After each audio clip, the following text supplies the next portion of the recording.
व्यक्तियों की गरिमा और देश की एकता और अखंडता को सुनिश्चित करने वाली बंधुता। ये विभाजनकारी नीतियां संविधान की प्रस्तावना के उस उद्देश्य से जरा भी मेल नहीं खाती है। व्यक्ति की गरिमा लिंचिंग से धूल दूषित हो चुकी है। उद्योगपति सरकारी आतंक से परेशान हैं, होकर के अपनी पूंजी समेटकर देश छोड़ गए हैं और लगातार जा रहे हैं।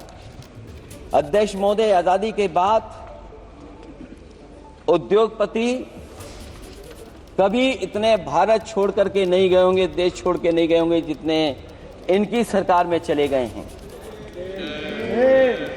अगर व्यक्ति की गरिमा सुनिश्चित हो तो कोई व्यक्ति क्या अपनी मातृभूमि को छोड़ करके जा सकता है?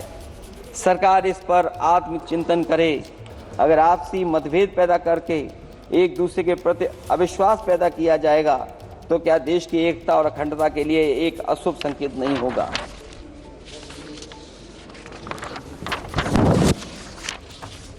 अध्यक्ष महोदय, आर्टिकल 14 कानून के समक्ष समानता। भारत के अंदर किसी भी व्यक्ति को राज्य कानून के समक्ष समानता को डिनाई नहीं कर सकता है। हो क्या रहा है, एक ही कानून कुछ लोगों के लिए अलग है और दूसरों के लिए अलग।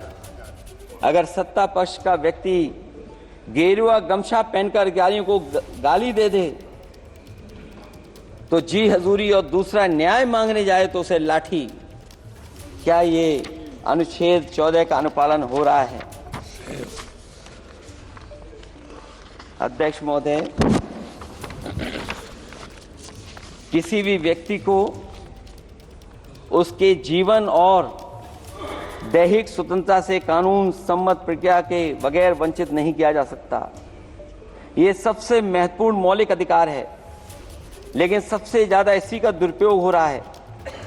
फर्जी मुठभेड़ में हत्याएं, जेल के अंदर हत्याएं और पुलिस अपरीक्षा में हत्याएं। आदमी कहीं भी सुरक्षित नहीं है। ईडी का तो ऐसा कानून बना दिया गया है कि बिना एफआईआर, बिना नोटिस किसी को भी बंद कर दो। लोकतंत्र फासिज्म में बदल रहा है। और अध्यक्ष महोदय, क्योंकि उत्तर प्रदेश की चर्चा सत्ता पक्ष से भी हुई, जो हालात उत्तर प्रदेश में हैं, ऐसे हालात कभी किसी ने पहले नहीं देखे।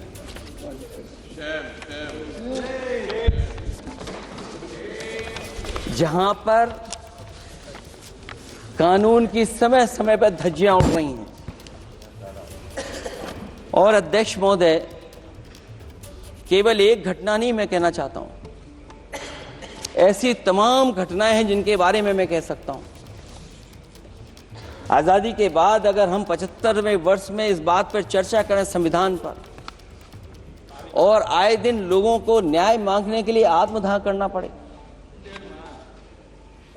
तहसील हो वहां पे आत्मदाह, जिलाधिकारी हो वहां पे आत्मदाह, न्याय मांगने के लिए अगर मुख्यमंत्री आवास में जाना पड़े वहां पे आत्मदाह। सोचिए हम किस दिशा में जा रहे हैं। और अध्यक्ष महोदय, किसने नहीं देखा कि टीवी पे चलते हुए लोगों की जान ले ली गई? लाइव देखा है सबने। ये कहां का न्याय है? न केवल वो, बल्कि पता नहीं अध्यक्ष महोदय, हमारा प्रदेश कस्टोडियल डेथ में सबसे आगे जा रहा है, महिलाओं के उत्पीड़न में सबसे आगे जा रहा है। ये मैं नहीं कह रहा हूं, अध्यक्ष महोदय, ये सरकार के आंकड़े बता रहे हैं। और न केवल इन चीजों में आगे जा रहा है, बल्कि आजकल जो नए जमाने का डिजिटल इंडिया है, अगर साइबर अपराधों में सबसे आगे कोई प्रदेश दिखाई दे रहा है तो वो उत्तर प्रदेश दिखाई दे रहा है। ये अलग बात है अध्यक्ष महोदय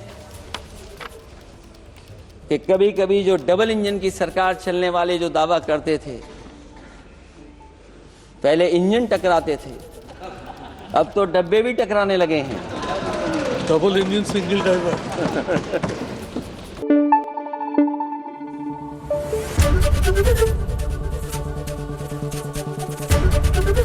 एबीपी न्यूज आपको रखे आगे।